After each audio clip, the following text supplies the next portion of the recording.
बहुत साल पहले की बात है। एक छोटे से कस्बे में दो दोस्त रहते थे, विवेक और अमित। दोनों की सोच, दोनों के सपने और दोनों की परवरिश लगभग एक जैसी थी। दोनों के घर साधारण थे, दोनों ही बड़े होकर कुछ बड़ा करना चाहते थे। फर्क बस इतना था कि विवेक हर चीज पर बहुत सोचता था, जबकि अमित हर चीज पर तुरंत कदम उठाता था। क्लास में जब भी कोई टीचर सवाल पूछता, विवेक को अक्सर जवाब पता होता, लेकिन वो सोचने लगता, अगर गलत हुआ तो सब हंसेंगे, अगर टीचर डांट देंगे तो।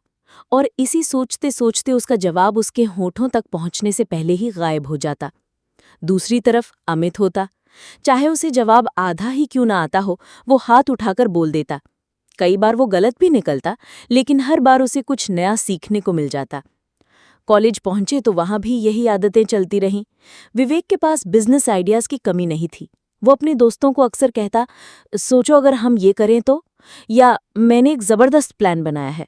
लेकिन उन प्लान्स की फाइलें कभी उसकी डायरी से बाहर नहीं निकल पाती। वहीं अमित, उसने सोचा और तुरंत छोटा सा काम शुरू कर दिया। कभी ऑनलाइन सामान बेचना, कभी एक छोटी सी कोचिंग क्लास खोल लेना, कभी किसी इवेंट का आयोजन करना।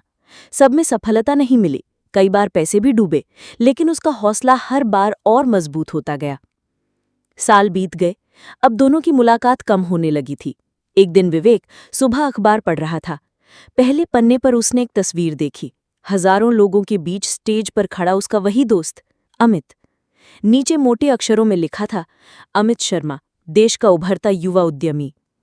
उस पल विवेक का दिल डूब गया। उसने सोचा, हम दोनों एक ही जगह से चले थे, एक जैसे सपनों के साथ। फिर क्यों आज वो स्टेज पर खड़ा है और मैं अब भी सोचते सोचते अपने कमरे की चार दीवारी में फंसा हुआ हूं। उस दिन विवेक को एहसास हुआ कि उसका सबसे बड़ा दुश्मन कोई और नहीं, बल्कि उसकी अपनी आदत थी, ओवर थिंकिंग। उसे समझ आया कि दुनिया करने वालों को याद रखती है, सोचने वालों को नहीं। उसने धीरे धीरे खुद को बदलना शुरू किया, छोटे छोटे कदम उठाए। गलतियां हुई, लेकिन इस बार उसने रुकना बंद कर दिया। दोस्तों, ये कहानी सिर्फ विवेक की नहीं है, ये हम सब की कहानी है। हम सब के पास सपने होते हैं, आइडियाज होते हैं, लेकिन हम में से ज्यादातर लोग उन सपनों को शुरू करने से पहले ही सोचते सोचते थक जाते हैं। हम इंतजार करते हैं सही समय का, लेकिन सच्चाई ये है कि सही समय कभी नहीं आता। शुरुआत करने वाला ही आगे बढ़ता है, गलतियां करने वाला ही सीखता है, और जो बस सोचता रह जाता है वो वहीं रह जाता है। इसलिए याद रखिए, कम सोचो, ज्यादा करो। यही असली चाबी है किसी भी सपने को हकीकत बनाने की। दोस्तों, दुनिया में हजारों किताबें लिखी जाती हैं। हर किताब में एक खजाना छुपा होता है। वो खजाना है ज्ञान और अनुभव। लेकिन समस्या ये है कि हर कोई हर किताब नहीं पढ़ सकता। और यही आता है आपका अपना चैनल बुक बीम, जहां हम सबसे बेहतरीन किताबों को उठाते हैं, उनका सार निकालते हैं और आपको पेश करते हैं बिल्कुल आसान और दिलचस्प अंदाज में। यानी अब आपको मोटी मोटी किताबें पढ़ने की जरूरत नहीं, क्योंकि बुक बीम आपके लिए लाया है सीधा निचोड़, ताकि आप सीखें, बढ़ें और अपनी जिंदगी को अगले स्तर तक ले जाएं। तो चलिए किताबों की इस रोशनी को जलाते हैं और आज की किताब पर बीम डालते हैं। Think less, do more. मैंने आज आपके लिए इस किताब के अंदर से कुछ पॉइंट निकाला है जो कि आज हम इस वीडियो में सीखेंगे। पहला, ओवर थिंकिंग की समस्या। हम में से ज्यादातर लोग हर छोटे से छोटे फैसले पर इतना सोचते हैं कि कदम ही नहीं उठा पाते। बार बार सोचने से हमारा दिमाग थकता है, एनर्जी खत्म होती है और आत्मविश्वास गिरता है। असल में ओवर थिंकिंग हमें सेफ फील कराता है, लेकिन असलियत में ये हमें पैरालिसिस बाय एनालिसिस की हालत में डाल देता है। दूसरा, एक्शन बायस की ताकत। एक्शन बायस का मतलब है सोचने से ज्यादा करने की आदत डालना। छोटे छोटे कामों से शुरुआत करके धीरे धीरे बड़े कदम उठाना। जब आप एक्शन लेते हो, भले वो परफेक्ट ना हो, तब भी आप प्रोग्रेस करते हो।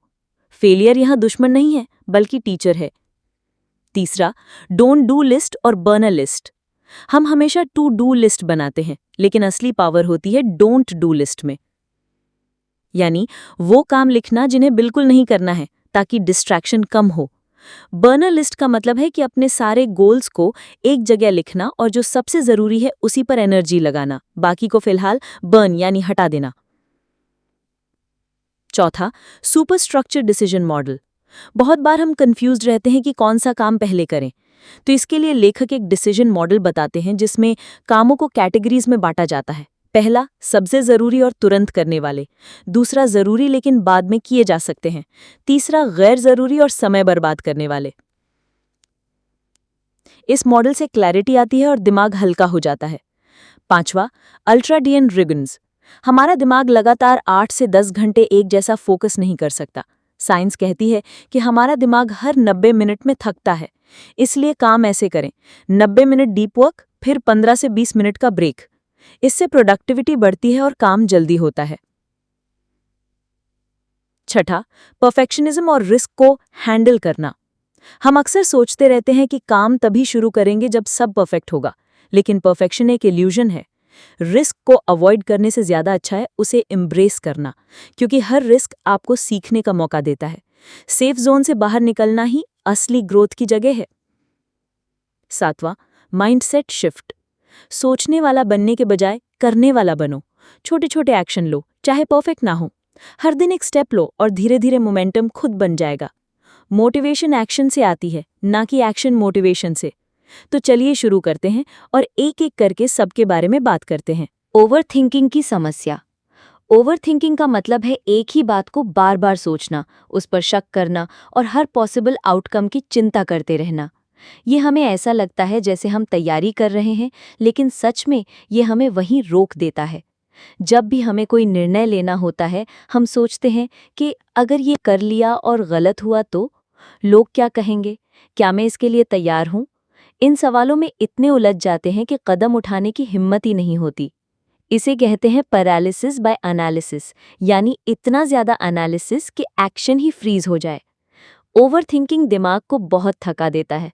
हमारा दिमाग लिमिटेड एनर्जी पर चलता है और जब हम उसी बात को बार बार सोचते रहते हैं तो वो एनर्जी बर्बाद हो जाती है। नतीजा ये होता है कि हम थकान, तनाव और चिड़चिड़ापन महसूस करते हैं, जबकि असल में हमने कोई काम ही नहीं किया होता।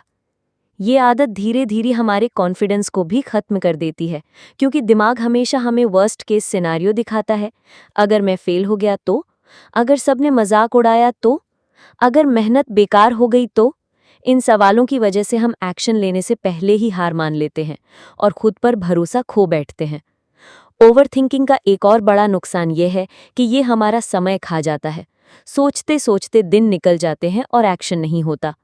मान लो आपको परीक्षा देनी है, लेकिन आप सोचने में लगे हैं कि सिलेबस बहुत बड़ा है, दूसरों की तैयारी अच्छी है, मेरे पास नोट्स नहीं है। और जब तक आप ये सोचते रहेंगे, उतना समय पढ़ाई में नहीं लग पाएगा। सबसे खतरनाक बात यह है कि ओवरथिंकिंग हमें एक झूठी सुरक्षा देता है। हमें लगता है कि ज्यादा सोचने से हम गलती से बचेंगे, लेकिन सच्चाई ये है कि ज्यादा सोचने से हम शुरुआत ही नहीं करते, और जब शुरुआत ही नहीं करेंगे तो गलती से सीखेंगे कैसे, और बिना सीखे ग्रोथ कैसे होगी। आखिरकार ओवरथिंकिंग का सबसे बड़ा नुकसान यही है कि ये हमें एक्शन लेने से रोकता है और जिंदगी में बदलाव लाने का, सपनों को सच करने का और अपने लक्ष्यों तक पहुंचने का सिर्फ एक ही रास्ता है: एक्शन। सोचने से कोई जीतता नहीं, करने से जीतता है। और यही संदेश थिंक लेस डू मोर हमें बार बार याद दिलाती है। कम सोचो, ज्यादा करो। एक्शन बायस की ताकत। एक्शन बायस का मतलब है किसी भी काम में ज्यादा सोचने के बजाय तुरंत कदम उठाने की आदत। ज्यादातर लोग किसी भी काम को शुरू करने से पहले बार बार सोचते हैं, रिस्क कैलकुलेट करते हैं और परफेक्ट मौके का इंतजार करते हैं। लेकिन जो लोग एक्शन बायस रखते हैं, वो सोचने में वक्त बर्बाद नहीं करते, बल्कि सीधा शुरुआत कर देते हैं। यही आदत उन्हें बाकी लोगों से अलग और आगे बनाती है। जब आप एक्शन लेते हो तो आपके पास दो ही पॉसिबिलिटीज होती हैं: या तो आप सफल हो जाते हो या फिर कुछ नया सीखते हो। दोनों ही सिचुएशंस आपके लिए फायदेमंद होती हैं। लेकिन जब आप सिर्फ सोचते रहते हो और कदम नहीं उठाते, तो एक्शन लेना हर हाल में फायदेमंद है। एक्शन बायस का सबसे बड़ा फायदा ये है कि ये आपको मोमेंटम देता है। एक बार जब आप पहला कदम उठा लेते हो तो अगला कदम उठाना आसान हो जाता है। जैसे कोई भारी गाड़ी धक्का लगाने पर पहली मुश्किल लगती है, लेकिन एक बार चलने लगे तो उसे आगे बढ़ाना आसान हो जाता है। ठीक वैसे ही छोटे छोटे एक्शंस आपके लिए बड़े लक्ष्यों की ओर बढ़ने का रास्ता आसान कर देते हैं। इसके अलावा एक्शन लेने से आपके अंदर आत्मविश्वास पैदा होता है। जब आप खुद को काम करते हुए देखते हो तो आपके दिमाग में ये संदेश जाता है कि हाँ, मैं कर सकता हूँ। ये पॉजिटिव रीइंफोर्समेंट आपको और ज्यादा करने के लिए प्रेरित करता है। यानी एक्शन लेने से मोटिवेशन पैदा होती है, न कि मोटिवेशन से एक्शन। एक्शन बायस हमें डर से भी मुक्त करता है। अक्सर हम फेल होने के डर से शुरुआत ही नहीं करते, लेकिन जैसे ही हम कदम उठाते हैं, हमारा डर धीरे धीरे खत्म होने लगता है। हम समझते हैं कि असल में गलती करना उतना डरावना नहीं है जितना हम सोचते थे, बल्कि गलती हमें और मजबूत बनाती है। डोंट डू लिस्ट और बर्न अ लिस्ट। हम सब ने जिंदगी में कई बार टू डू लिस्ट बनाई होगी, यानी वो लिस्ट जिसमें हम अपने सारे काम लिखते हैं जिन्हें हमें पूरा करना होता है। लेकिन पीटर हॉलिंस इस किताब में कहते हैं कि सिर्फ टू डू लिस्ट काफ़ी नहीं है, हमें 2 और लिस्ट बनानी चाहिए, डोंट डू लिस्ट और बर्न अ लिस्ट। यही दोनों लिस्ट हमारी प्रोडक्टिविटी और फोकस को अगले स्तर तक ले जाती हैं। Number 1, don't do list. Don't do list का मतलब है उन कामों की लिस्ट जिन्हें हमें तभी नहीं करना चाहिए। ये वो चीज़ें होती हैं जो हमारा समय खाती हैं लेकिन हमें कोई फ़ायदा नहीं देती। जैसे बार बार सोशल मीडिया चेक करना, बेवजह की गॉसिप में समय गंवाना, हर छोटे नोटिफिकेशन पर ध्यान देना, उन लोगों के साथ वक्त बिताना जो हमारी एनर्जी खींचते हैं। डोंट डू लिस्ट बनाकर हम अपने दिमाग को साफ संकेत देते हैं कि कौन सी चीज़ें अवॉइड करनी है। इससे हमारी एनर्जी बचती है और हम ज़रूरी कामों पर ध्यान दे पाते हैं। दूसरी, बर्नर लिस्ट का कॉन्सेप्ट थोड़ा अलग है। इसे आप अपनी प्रायोरिटी फिल्टर मान सकते हो। इसका मतलब है कि आपके पास भले ही 10 सपने या गोल्स हों, लेकिन आप एक समय पर सिर्फ सबसे ज़रूरी 1 या 2 पर ही काम करो। मान लो आपके पास 4 गोल्स हैं, नौकरी में अच्छा करना, एक साइड हसल शुरू करना, जिम जाना और नई लैंग्वेज सीखना। अगर आप चारों को एक साथ संभालने की कोशिश करोगे तो शायद ही कोई काम सही से होगा। बर्नर लिस्ट कहती है कि बाकी 3 गोल्स को बर्न यानी फिलहाल के लिए साइड पर रखो और अपनी सारी एनर्जी सिर्फ एक गोल पर लगाओ। बर्नर लिस्ट की ताकत यह है कि ये आपको बिखरने से बचाती है। जब आपकी एनर्जी और फोकस एक ही दिशा में लगता है तो परिणाम जल्दी और बेहतर आते हैं। डोंट डू लिस्ट और बर्नर लिस्ट हमें ये सिखाती हैं कि प्रोडक्टिव बनने का मतलब सिर्फ और ज़्यादा काम करना नहीं है। असली प्रोडक्टिविटी का मतलब है बेकार के कामों को हटाना और सबसे ज़रूरी कामों पर ध्यान लगाना। डोंट डू लिस्ट हमें डिस्ट्रैक्शन से बचाती है, बर्नर लिस्ट हमें प्रायोरिटीज़ पर फोकस करना सिखाती है। अगर इन दोनों को अपनी ज़िंदगी में लागू कर लिया तो ओवरथिंकिंग और कन्फ्यूजन अपने आप कम हो जाएंगे और हम एक्शन की ओर बढ़ने लगेंगे। Super structured decision model. हमारी सबसे बड़ी समस्याओं में से एक ये है कि हमें अक्सर समझ ही नहीं आता कि कौन सा काम पहले करें और कौन सा बाद में। इतने सारे काम एक साथ दिमाग में घूमते रहते हैं कि या तो हम गलत कामों में फंस जाते हैं या फिर कुछ भी शुरू नहीं कर पाते। इसी समस्या का हल है सुपर स्ट्रक्चर्ड डिसीजन मॉडल। ये मॉडल हमें एक फ्रेमवर्क देता है जिससे हम अपने कामों को कैटेगरीज में बांटकर आसानी से डिसाइड कर सकें कि किस काम को अभी करना है और किसे बाद में। 1. सबसे ज़रूरी और तुरंत करने वाले काम। ये वो काम होते हैं जो आपकी ज़िंदगी या गोल के लिए बेहद क्रिटिकल हैं और जिनकी डेडलाइन बहुत नज़दीक है, जैसे कल होने वाली प्रेजेंटेशन की तैयारी, आज का इंटरव्यू या एग्ज़ाम के लिए रिवीजन। इन कामों को सबसे ऊपर रखना चाहिए क्योंकि ये डायरेक्ट रिजल्ट पे असर डालते हैं। 2. ज़रूरी लेकिन तुरंत नहीं। ये वो काम है जो लंबे समय में आपके लिए बहुत मायने रखते हैं लेकिन इन्हें तुरंत करने की डेडलाइन नहीं होती, जैसे नई स्किल सीखना, हेल्थ इंप्रूव करना या पर्सनल प्रोजेक्ट शुरू करना। अगर इन कामों को इग्नोर कर दिया जाए तो फ्यूचर में पछताना पड़ सकता है, इसलिए रोज़ थोड़ा थोड़ा इन पर समय देना ज़रूरी है। 3. गैर ज़रूरी और ध्यान भटकाने वाले काम। ये वो काम हैं जो देखने में ज़रूरी लगते हैं लेकिन असल में ये आपकी ग्रोथ में कोई योगदान नहीं देते, जैसे बेवजह की मीटिंग्स, बार बार फ़ोन चेक करना या रैंडम इंटरनेट स्क्रॉलिंग।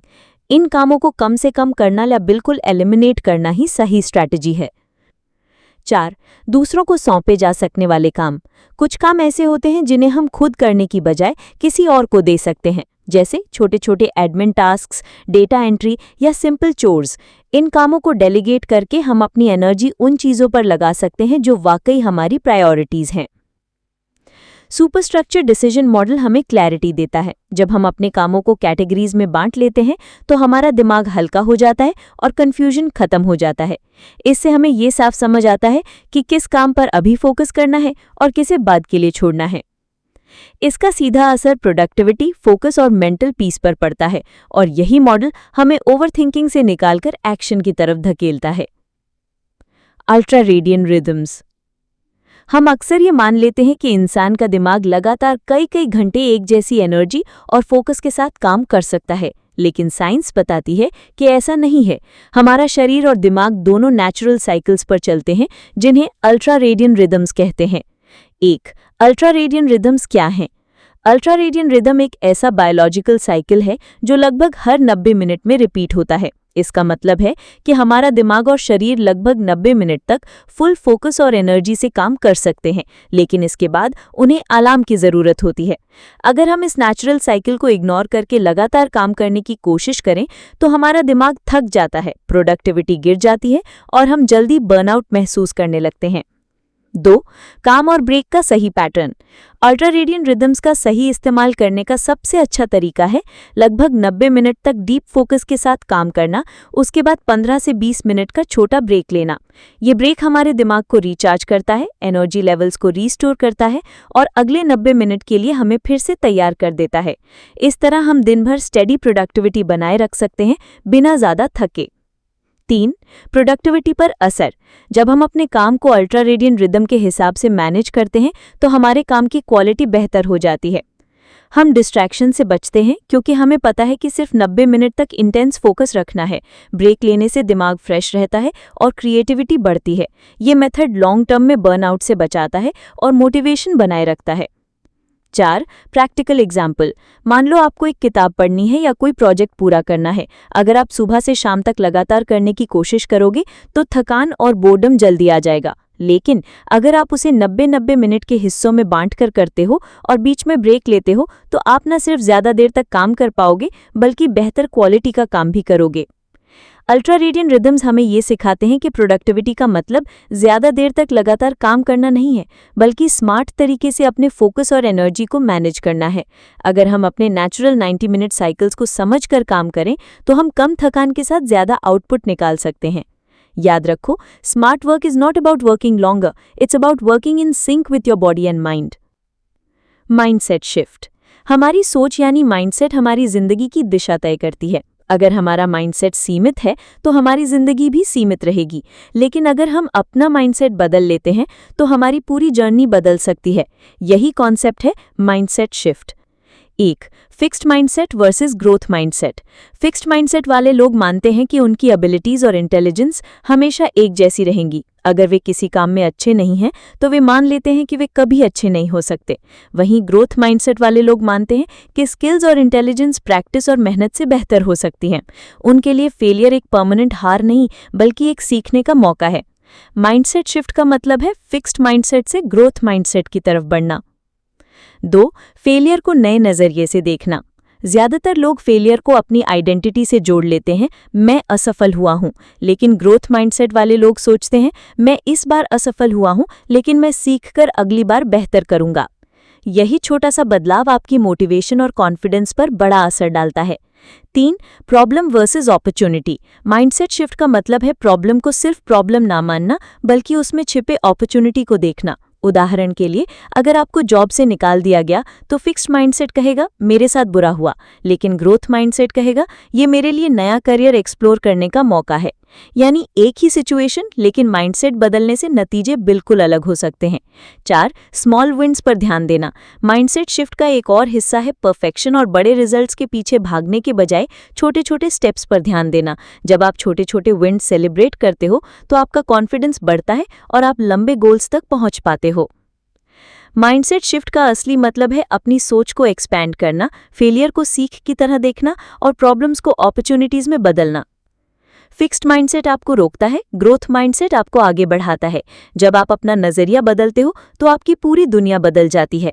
याद रखो, सही माइंडसेट सिर्फ सोच नहीं बदलता, ये पूरी जिंदगी बदल देता है। तो दोस्तों, ये थी थिंक लेस डू मोर किताब से कुछ ऐसे पावरफुल आइडियाज जो आपकी जिंदगी को बदल सकते हैं। अब बारी आपकी है सोच में फंसने की बजाय एक्शन लेने की। याद रखिए, नॉलेज तभी वैल्यूएबल है जब उसे एक्शन में बदला जाए। तो आज से ही तय करो, चाहे छोटा कदम हो या बड़ा, लेकिन रुकना नहीं है। ओवरथिंकिंग को बाय बाय कहो और अपनी जर्नी की शुरुआत करो। अगर आपको ये वीडियो पसंद आई हो और कुछ नया सीखने को मिला हो तो बुक बीन को लाइक, शेयर और सब्सक्राइब जरूर करें, क्योंकि यहाँ हम आपके लिए लाते रहेंगे ऐसी ही लाइफ चेंजिंग किताबों का सार, ताकि आप कम सोचें और ज्यादा करें। और हाँ, कमेंट करके मुझे बताना कि इस किताब का कौन सा लेसन आपको सबसे ज्यादा यूजफुल लगा। तो मिलते हैं अगले वीडियो में, तब तक याद रखो, सोचना कम, करना ज्यादा।